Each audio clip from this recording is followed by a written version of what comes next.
Welcome back to 15th Street Automotive. This morning we're working on a 2009 Jeep Wrangler. Customer states the wipers stay on, they don't shut off. The headlights stay on, they don't shut off anytime the key's on. And the turn signals don't work. So all those components, switches, are on the steering column stocks. So maybe switches, could be a communication problem, but follow along and we'll get into it. Alright, so we're inside this Jeep. Let me turn the key on and I'll show you what we are talking about as far as the customer's concerned. So key on, wipers are on, the switch is off, the wipers stay on, no turn signals, they don't work at all, and the headlights are always on. Whether this is headlight switch is on or not, the headlights are always on. And this does not have daylight runners, so this is a problem. And if you notice, all those components that aren't working are part of these stocks here. So we're going to get into this thing, and I want to check, we're going to get into the column here and check, see if we've got powers and grounds. And one thing I do know about this system is these switches, the wiper switch and the headlight switch and the turn signal switch, all communicate with the TIPM. Actually, they communicate on a LIN bus with another module. I believe it's the cluster, and then the cluster communicates with a TIPM on a interior can, I think, a medium speed can maybe. And then the TIPM is what decides if the wipers are going to work, or the turn signals are going to work, or the headlights are going to work. We'll scan for codes, see if there's any maybe U codes in there. Yeah, we'll start with scanning for codes. If that gives us a direction, we'll go there. Otherwise, we're going to get into the column here and check powers and grounds and LIN Bus communication at the turn signal switches.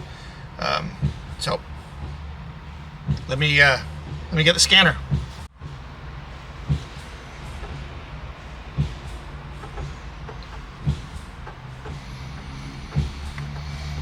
Okay, do a fault scan on this thing.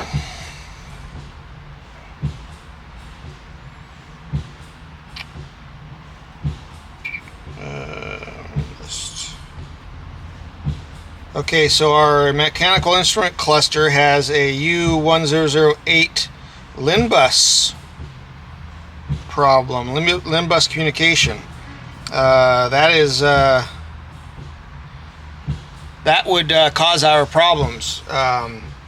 So I'll grab the schematic real fast, but I believe the cluster communicates with the turn signal switch and wiper switch on a LIN bus, and if that has a communication loss, that would be our issue.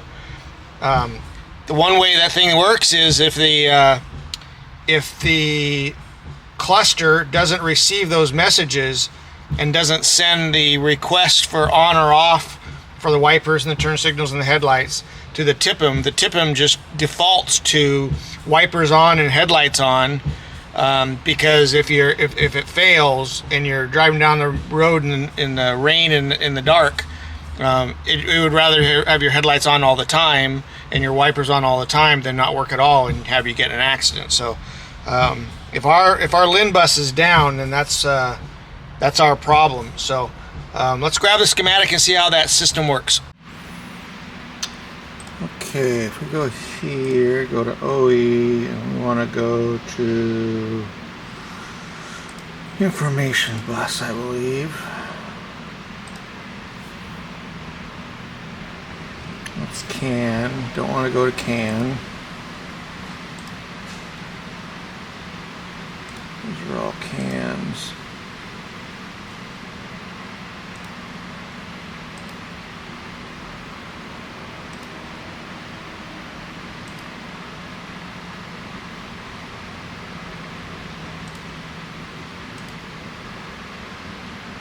Okay, here's the LIN bus, so let's pull that one up.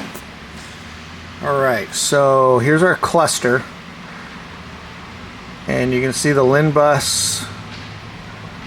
So the LIN bus on the cluster has 3 different modules.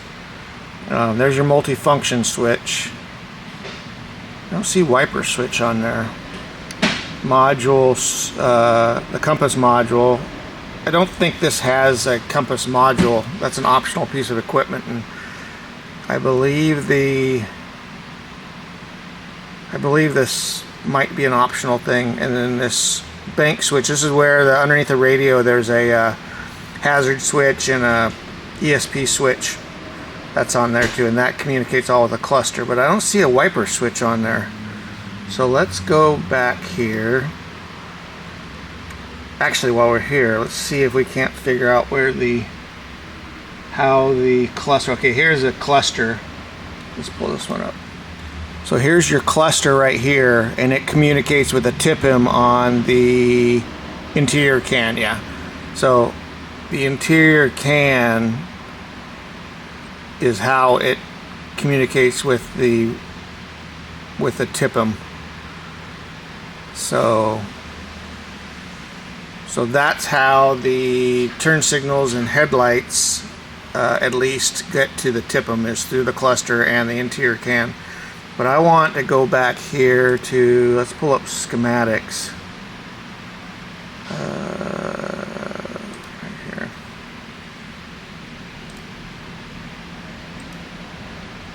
I want vehicle diagrams. Now let's go to wipers.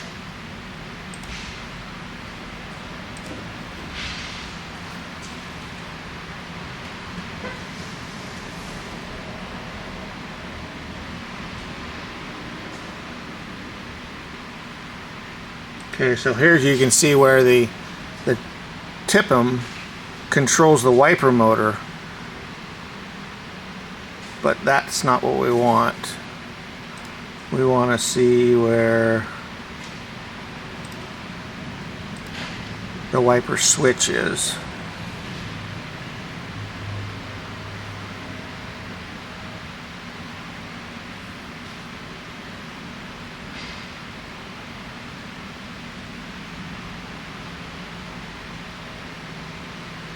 There's the left multifunction switch that goes there. It's still not what we want to see.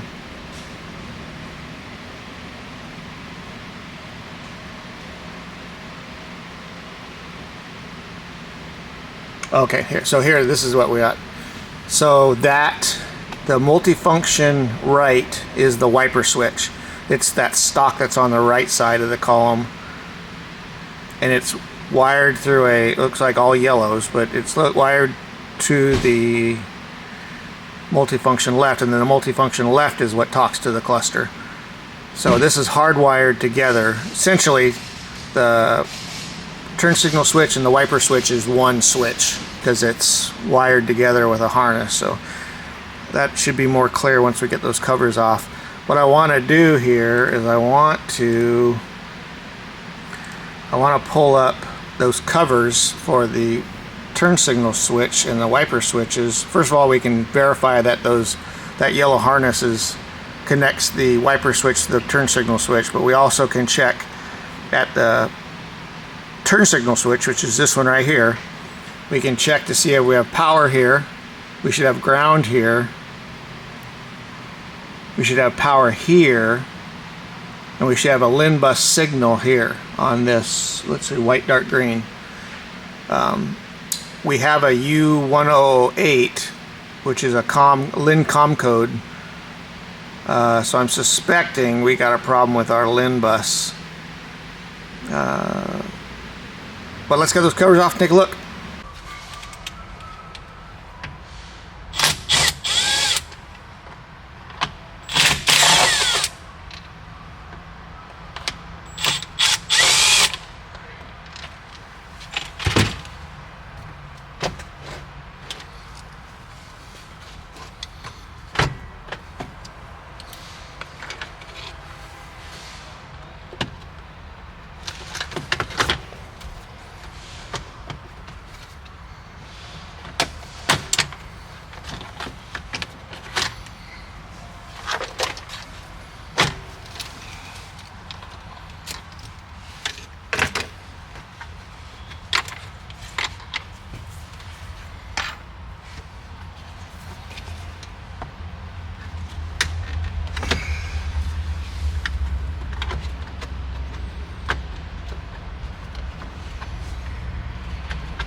Okay, so let me get my light over here. It's really dark in here, but if you can see here, this is that harness that you saw on the schematic. So that's our wiper switch. This is our turn signal switch, and it's just connected by a yellow harness, just like the schematic said. So typically, I think if you were going to replace one of these, you'd probably want to replace them both. But here is our connector that goes from, gives us power, ground, the black wire is the ground, and then our communication here. We have two powers there. So let's make sure we got powers, grounds, and we can check our communication right there too. Okay, so what I've done here is I've unplugged the connector that was right here.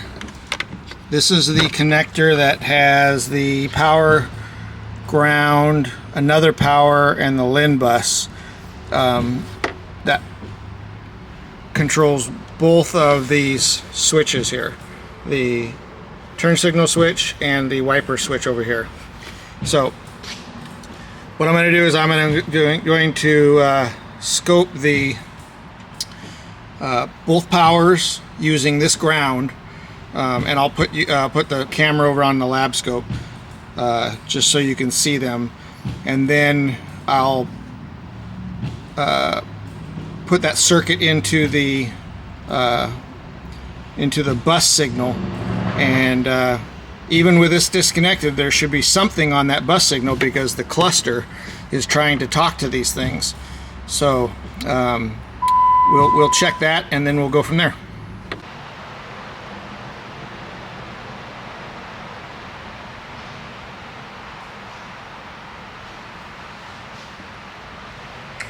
All right, so that's our using our ground and our power feed to that switch. So we have 12 volts. We'll check the other power, switch power.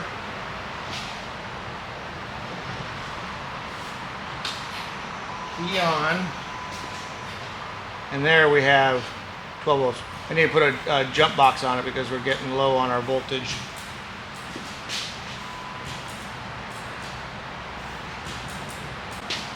Okay, so the way that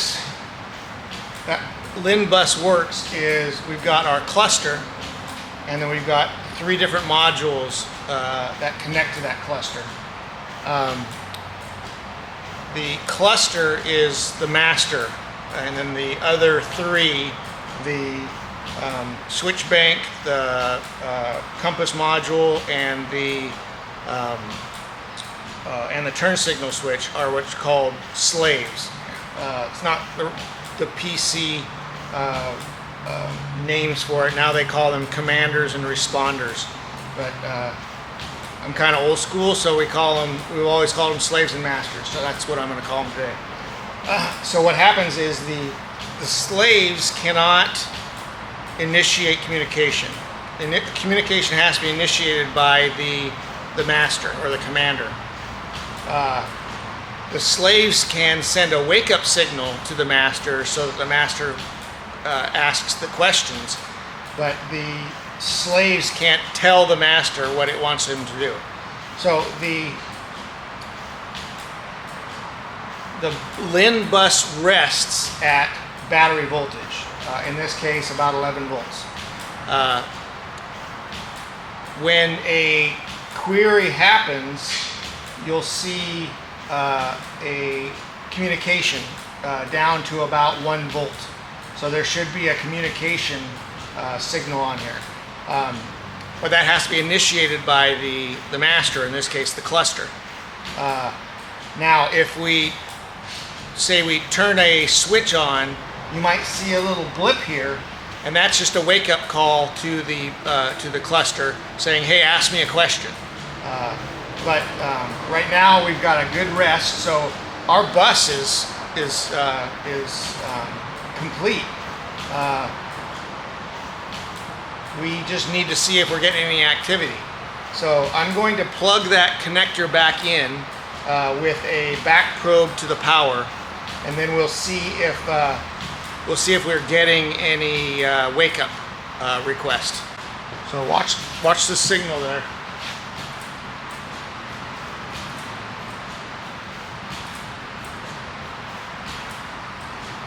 All right, so what I did here, let me stop this thing, and I'm going to go back a couple frames here.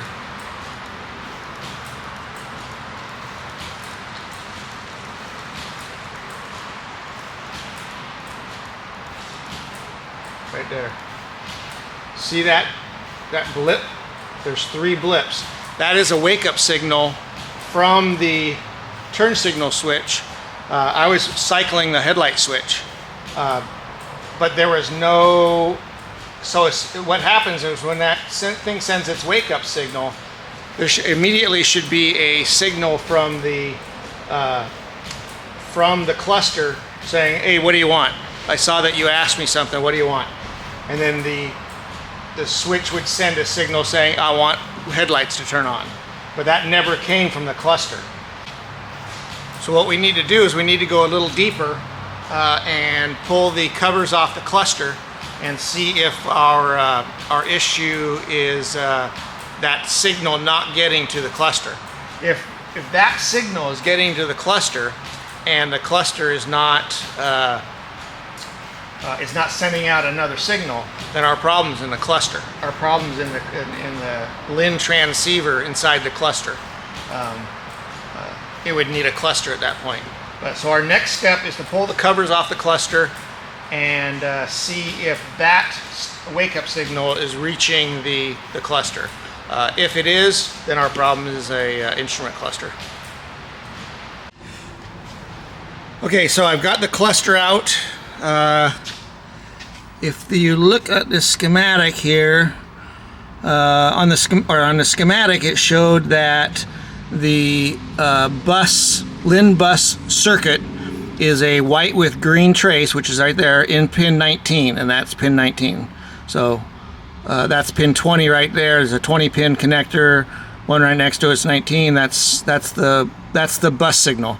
So I'm going to stick our power circuit back probe it into this connector here. And if we look here, I got my ground on my jump box, or my my DLC jump box, breakout box rather, into the ground. So we're getting our ground from there, and our back probed into the bus harness. So I'm gonna put you back on the lab scope, and we will see if when I turn this on and off like that, that's basically requesting headlights. Am I getting a wake-up signal? So let's get back over to the lab scope. All right, so I'm going to start this thing here again, and I'm not connected well. All right, so there is our signal. You should be able to see that. Yep. Okay, I'm going to go and flick the headlight switch and see what happens.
All right, as you can see, that's at the cluster. It's getting its wake-up signal to the cluster, but that cluster is not initiating any communication. We should have a flurry of information right here, and we're not getting anything. So what that's telling us is the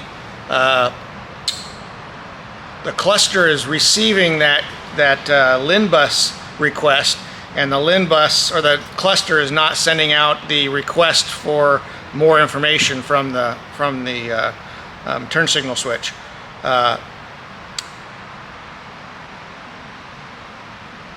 We know we don't have it shorted to power because we're getting a wake-up pull down.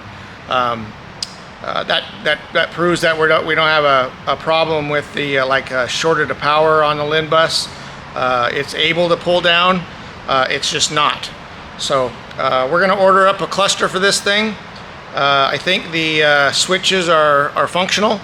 We're just not getting any information to send to the TIPM to turn things on and off. So this thing's going to get a cluster, and I'll give you a report back when I know it's fixed. Thanks for watching.